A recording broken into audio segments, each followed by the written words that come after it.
আসসালামু আলাইকুম। আশা করি সবাই ভালো আছেন। ডিজিটাল ডিভাইসের পক্ষ থেকে আমি শাহিন আছি আপনাদের সাথে।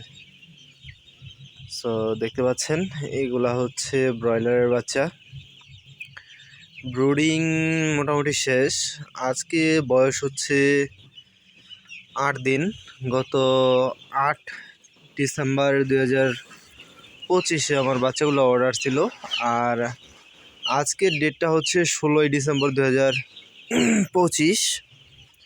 সো দেখতে দেখতে 8 দিন হয়ে গেছে বাচ্চাগুলার। দেখেন একটাবার খেয়াল করেন, মোটামুটি ভালো ঠান্ডা পড়তেছে বাইরে। সো জায়গা আমি খুব বেশি একটা ছাড়ি নেই, ঠিক আছে। দেখেন ব্রুডারের একবারে ব্রুডার এরিয়ার মধ্যেই বেশিরভাগ বাচ্চাগুলা অবস্থান করতেছে। হ্যাঁ, ব্রুডার থেকে বেশি দূরে যাইতেছে না। সো তুষটা একটু মোটা করে দিছি, ভারী করে দিছি, আর তুষটা উলট পালট করে দিতেছি। আজকে একবার প্ল্যান করছিলাম যে জায়গা বাড়াবো, কিন্তু যে দেখতে পেয়েছি যে আজকে কিন্তু বাচ্চাগুলা শীতে অতিরিক্ত করতেছে, একটার উপর আর একটা উঠে যেতেছে। হ্যাঁ, শীতের প্রকোপটা মনে হয় একটু বেশি আজকে।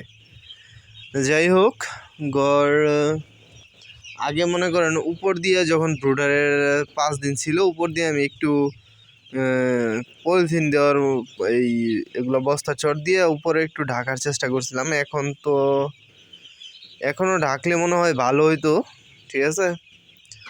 যাই হোক, আর উপরে দেওয়া যাবে না, কারণ হচ্ছে লিটারে গ্যাস হয়ে যাব। গ্যাস হয়ে গেলে সমস্যা। এতদিন তো মনে করেন যে পেপারের মধ্যে ছিল, বেশি গ্যাস হয়েছিল না, এই কারণে উপর দিয়ে ঢাইকা দিতে পারছিলাম।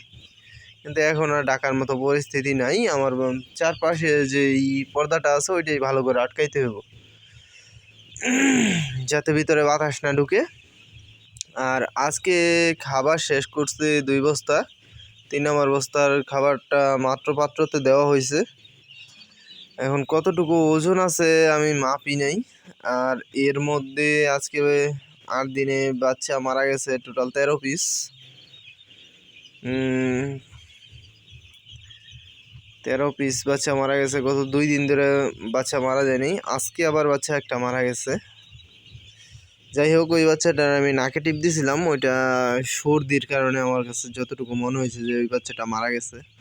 দেখেন কিভাবে খাবার খাইতেছে, পানি খাইতেছে। আসলে অনেকক্ষণ ধরে আমার এইখানে খাবার পানি ছিল না। আমি মূলত রাত হয়ে গেছে, দিনের বেলা কাজ করছিলাম, কাজের ব্যস্ততায় খামারে আসাই হয় নাই। আম্মু খাবার পানি দিছিল। আর এখন আমি রাত্রে আসছি, আইসা লিটারটা একটু নাড়াচাড়া দিলাম, উল্টায় দিলাম। উল্টায় দেওয়ার পরে তুষটা একটু ঠান্ডা হয়ে গেছে, তো এই কারণে বেশিরভাগ বাচ্চা এই ব্রুডারের নিচে যেতেছে গা। তো এই ছিল আপডেট এই ব্যাচের। আম্মু এনো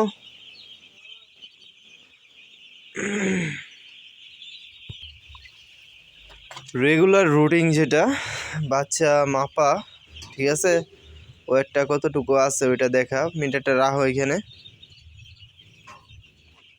অন করো, বলটা দাও, উপরে দাও, চালু আর আগে দাও, হাত সরাও। হ্যাঁ, 0 হয়ে গেছে। বলটা উঠাও, দেই বলটা কতটুকু।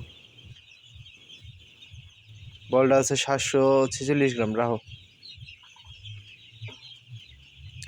0। এখন এই যে এইখান থেকেই 10টা বাচ্চা তোলো।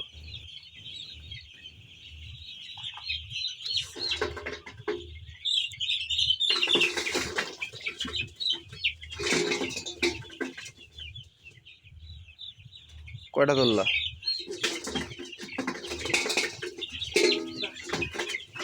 10টা? এতগুলা বাচ্চা? কোনো বালা করে কোনো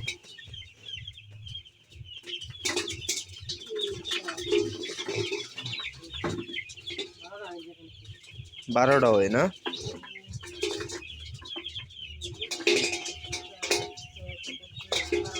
12টা 2টা নামাও, 10টা দিতে কইছি, 12টা দিয়ে বই রইছ।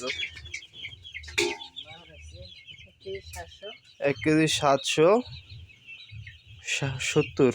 আচ্ছা, আরও 10টা ধরো। 1 কেজি 770 এর নামও।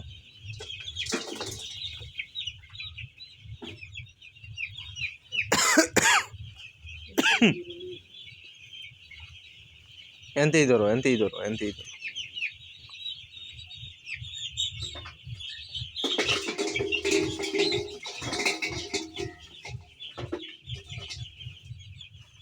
তোমার ধরাই কাম হইব। বলটা উঠেছে গাইস কি এটা?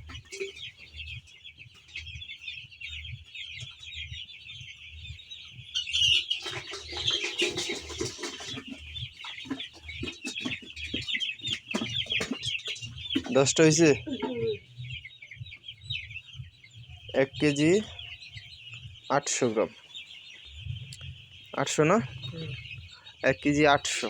তো জুম করলে বোঝা যাবে 1 কেজি 800 গ্রাম। সো এই হচ্ছে বর্তমান আপডেট। আচ্ছা নামায় দাও, মিটার বন্ধ করে দাও। 1700 1800 এই টোটাল। তার মানে আমার 1 কেজি খাবার 2 বস্তা খাবার শেষ করছে না? না 3 বস্তা? 3 বস্তা খাবার শেষ করছে। আজকে বয়স 8 দিন। হ্যাঁ, তার মানে আমি বাচ্চার ওজন ছিল আমার কতটুকু করে? 37 38 গ্রাম। 38 গ্রাম অ্যাভারেজ। আচ্ছা অ্যাভারেজ যদি 38 গ্রাম ধরি, আর আজকে যদি আমি এই ধরি যে 75 গ্রাম, 175, তাহলে আমার 3 বস্তা খাবার খেয়ে 40 গ্রাম 140 গ্রাম ওজন হয়েছে। ঠিক আছে, 3 বস্তা খাবার খেয়ে। এটা আরও একটু ভালো হওয়ার কথা ছিল, 150 গ্রাম হলে আমি সন্তুষ্ট থাকতাম। যাই হোক, আমার যত্নেরও ঘাটতি আছে আর ট্রিটমেন্টেরও অভাব আছে, এই কারণে এই অবস্থা। তবে 3 বস্তা খাবার খেয়ে 150 গ্রাম ওয়েট থাকতো বাচ্চা অবস্থায়। ওয়েট কম আছে, ঠিক আছে, ওজন অনেকখানি কম আছে। যদি 3 বস্তায় 10 গ্রাম ওজন কম থাকে তাহলে মোটামুটি অনেকটুকু ওজন কম আছে, অনেকটুকু ওজন কম, বুঝছো?